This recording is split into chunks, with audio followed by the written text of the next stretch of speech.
तो आज एक्सप्लेन करने वाला हूँ यूपीपीसीएल के द्वारा हुआ TG2 का एग्ज़ाम।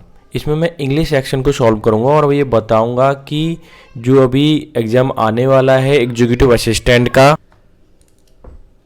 तो इसे कैसे सॉल्व करें। ठीक है, एग्जीक्यूटिव असिस्टेंट तो एक इससे मोटा मोटा रफली एक आइडिया लग जाएगा आपको, तो आसानी से आप सॉल्व कर पाओगे। Let's start. ये देखिए, इसके अगर मैं बात करूँ फर्स्ट क्वेश्चन को, 21 June is the day of the year. देखो यहाँ पर 21 जून की बात करिए। 21 जून को हम क्या मनाते हैं? Obviously yoga day. Yoga day क्यों मनाते हैं? क्योंकि इस दिन 21 तारीख को 21 जून को होता क्या है, 21 जून को सूरज जो है पृथ्वी पर सबसे लंबे समय तक चमकता है, यानी ज़्यादा देर तक। और सूर्य क्या है? एक ऊर्जा का सोर्स है। ठीक है, यानी कि लंबे समय तक चमकना, यानी कि लॉन्गेस्ट, सबसे ज़्यादा बड़ा दिन होना, लॉन्गेस्ट डे, यानी कि 21 जून को सबसे बड़ा दिन होता है। और सबसे बड़ा दिन यानी कि सबसे बड़ा की जाए सबसे बड़े में, तो उसमें सुपरलेटिव डिग्री लगेगी। और तुम्हें एक बात मालूम होगी, सुपरलेटिव डिग्री के आगे क्या लगता है? दा लगता है। ठीक है, तो एक चीज़ देखिए, द यहाँ पे 21 जून द लगा हुआ ऑलरेडी, इसका मतलब यहाँ पे मुझे सुपरलेटिव डिग्री भरनी है, तो ये तो हो नहीं सकता, पॉजिटिव है, ये कंपैरेटिव है, ये ऑप्शन सेकंड लॉन्गेस्ट आ जाएगा। अब बोलोगे सर फिर ये क्यों नहीं आ सकता? ये इसलिए नहीं आ सकता क्योंकि यहाँ पे मोस्ट भी सुपरलेटिव डिग्री है और लॉन्गेस्ट भी सुपरलेटिव डिग्री है। अगर दो सुपरलेटिव डिग्री एक साथ में आती हैं, इसका मतलब वो सुपरफ्लुअस हो जाएगा। क्या हो जाएगा? सुपरफ्लुअस हो जाएगा। सुपरफ्लुअस होने का मतलब है कि मोर देन, ठीक है, मोर देन नीड, यानी कि ज़रूरत से ज़्यादा होना। तो सेंटेंस का वो ब्यूटी है वो ख़राब कर देता है, इसलिए यहाँ पे ओनली वन आपका सी ऑप्शन एकदम करेक्ट है। ठीक है, तो नेक्स्ट पे देखते हैं क्या है।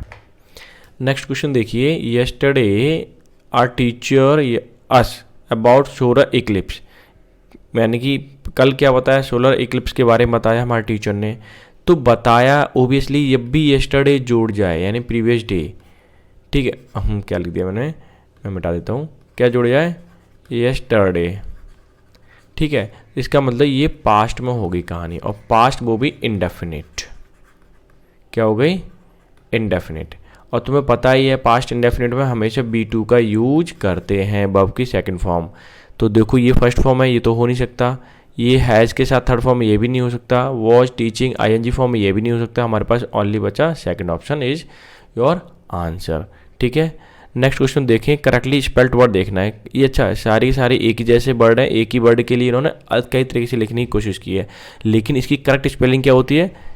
CONVENIENT, कन्वीनियंट, मतलब बहुत ही सरल। क्या होता है? सरल, यानी कि ईजी। कहते हैं ना ये बहुत ही कन्वीनियंट है, मैं आसानी से इसे कर पाऊंगा। ठीक है, मेरी सुविधा के अनुसार है। तो कन्वीनियंट की स्पेलिंग मालूम पड़ गई ना, वो भी पता चल गया। ऊपर वाले में सेकंड फॉर्म आएगी। नेक्स्ट पे मूव करते हैं। ये देखिए, it was his first film, it broke the box office records. ये पहली फिल्म थी, उसके बावजूद भी इसने रिकॉर्ड्स तोड़ दिए। ध्यान रखना, यहाँ पे कॉमा लगा हुआ है। कॉमा लगा हुआ है, इसका मतलब ऑल्दो का यूज होगा यहाँ पे।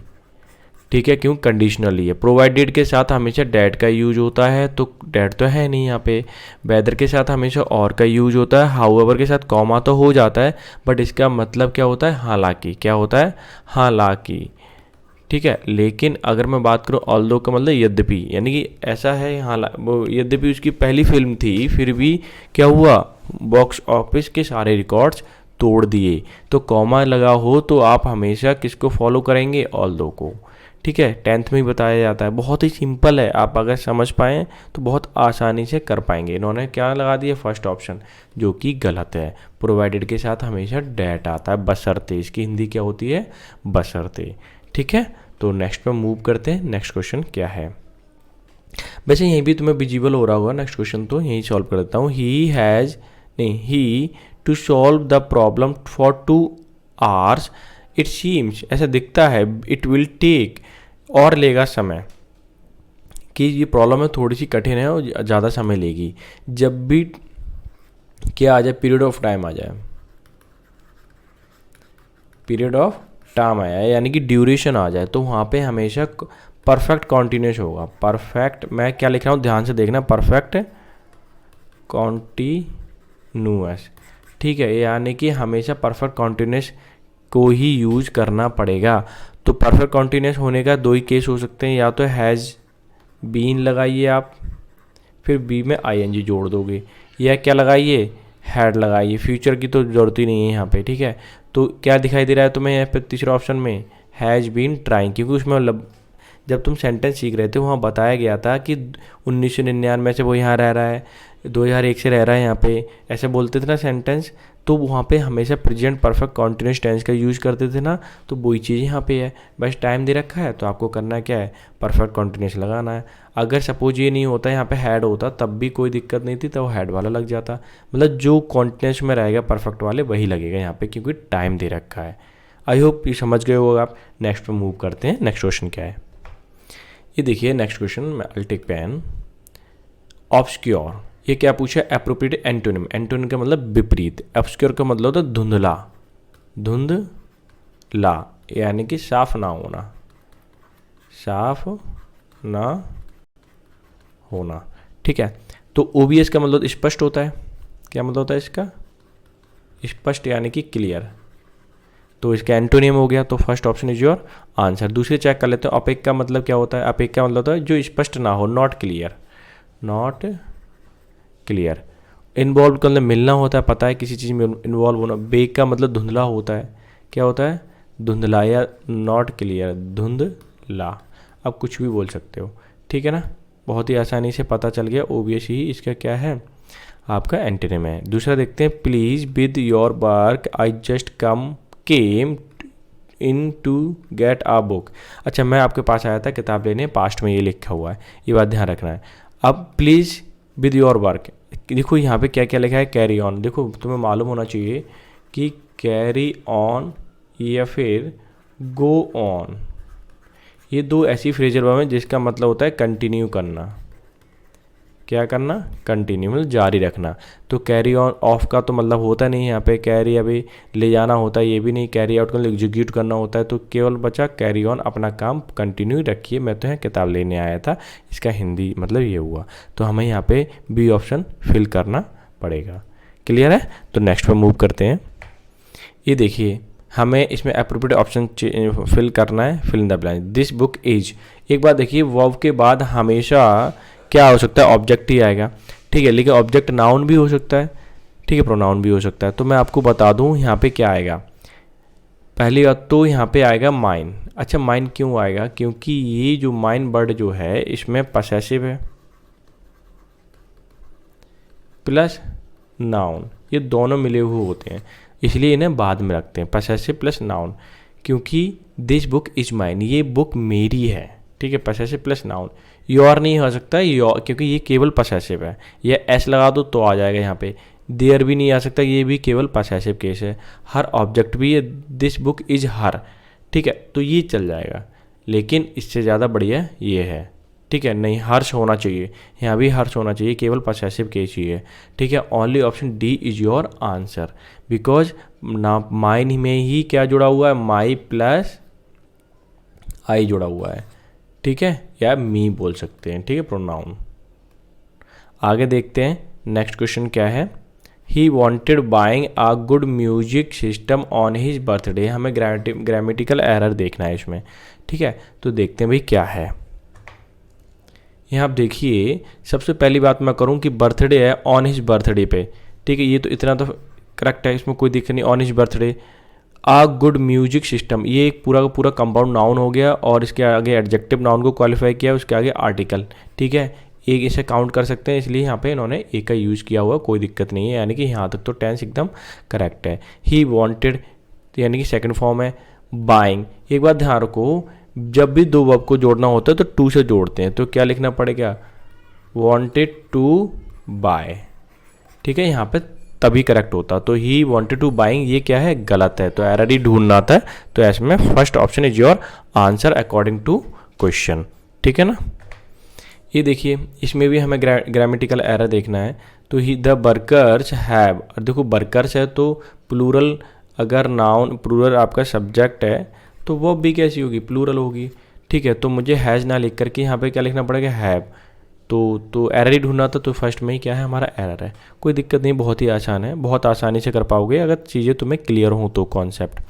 इसमें बोला है most appropriate bird for the given group of the bird, यानी वन बर्ड सब्सटीट्यूशन है। मोर लिखा है become make greater in size, जो साइज में बड़ा हो, अमाउंट में भी बड़ा हो या फिर डिग्री में भी बड़ा हो, उसे क्या कहेंगे, जाहिर सी बात है इंक्रीज कहेंगे। चेंज बदला होता है, डिलीट खत्म करना होता है, मॉडिफाई का मतलब होता है सुधार करना। बहुत ही आसान है ये, तो बहुत ही सिंपल था, यानी 0 लेवल था इसका क्वेश्चन, 0 लेवल का क्वेश्चन था ये तो ठीक कर ही देगा कोई ना कोई, ठीक है ना। एक क्वेश्चन देखिए, अविकास वीकली टेस्ट आर हेल्ड, पैसे में बना हुआ है ट्यूसडे, ठीक है। अब देखिए जब भी कभी भी डे, दो चीज़ ध्यान रखना है, डे और डेट आ जाए, क्या आ जाए, डे और डेट आ जाए, उससे पहले हमेशा प्रीपोजिशन क्या आती है, ऑन आती है। तो ऑन क्या है, first option is your answer. At नहीं हो सकता, बाय नहीं हो सकता, एन नहीं हो सकता, क्यों, डेट से पहले हमेशा प्रीपोजिशन ऑन का यूज करते हैं। नेक्स्ट देखिए, गया प्रसाद इज ऑनेस्ट मैन। अच्छा, यहाँ पे ऑनेस्ट को अगर पढ़ेंगे तो आ का साउंड हो रहा है। जब भी आ से लेके आह अंग तक किसी वर्ड को पढ़ते समय इनकी साउंड प्रोड्यूस हो, वहाँ पे एन का यूज करते हैं। तो ऑनेस्ट आ रहा है तो यहाँ पे एन का यूज करेंगे। First option is your answer. Okay, तो नेक्स्ट पर मूव करें, बहुत ही आसान है। अब देखिए नेक्स्ट क्वेश्चन क्या है, एप्रोप्रिएट सिनोनिम भरना है। कंट्रेरी का मतलब होता है विरुद्ध, ठीक है, यानी कि उल्टा। तो हमें सिनोनिम भरना है, ओपोजिट का भी मतलब उल्टा होता है, तो फर्स्ट ऑप्शन तो आंसर हो ही जाएगा, बहुत ही आसान है। फ्रेंडली मतलब जानती है, दोस्त वगैरह, तो ये तो नहीं हो सकता। कंसिस्टेंट का मतलब होता है लगातार, तो ये भी नहीं हो सकता। इक्वल का मतलब बराबर, तुम जानती हो, तो ये भी नहीं हो सकता, यानी कि first option is your answer. बहुत ही सिंपल, अगर आपने लॉजिकली चीज़ें मालूम है तो बहुत आसानी से कर पाओगे, लेकिन इस लड़के ने ये नहीं किया तो इसकी गलती है। ही नीड्स, उसे ज़रूरत थी, some guidance in English, English में कुछ गाइडेंस की ज़रूरत थी। तो उसमें मैं थोड़ा ऊपर करता हूँ फिर एक्सप्लेन करता हूँ। ये क्वेश्चन देखिए, he needs some guidance in English, तो ये वर्ब है। तो मैंने अभी बताया अगर दो वर्ब को जोड़ना हो तो किससे जोड़ते हैं, टू से जोड़ते हैं ना, यही बताया था थोड़े ऊपर वाले क्वेश्चन में। तो he needs singular subject singular verb, फिर टू जोड़ो, फिर लिखो जो भी वर्ब लिखनी है। Take some guidance in English, उसको ज़रूरत है कुछ गाइडेंस लेने की, ठीक है। तो समझ में आ गया, B option is your answer. उसके बाद तो कंप्यूटर के हैं। तो ये कुछ 15 क्वेश्चन थे, हमें फ़िलहाल 55 मिलने वाले क्वेश्चन है। इसके बाद मैं आर ओ और ए आर ओ की कराऊंगा, उसका लेवल थोड़ा सा अप होगा इससे। ऐसा नहीं है कि आप ना कर पाएँ, मेरे साथ डटे रहिए चैनल पे, ठीक है, जुड़े रहोगे तो फिर आपको डेफिनेटली मैं यहाँ पे बहुत सारे क्वेश्चंस और विद ट्रिक के साथ, किसके साथ, विद ट्रिक के साथ मैं सॉल्व कराने वाला हूँ, आप आसानी से कर पाएंगे। तो मिलते हैं नेक्स्ट सेशन में, तब तक के लिए bye bye and take care.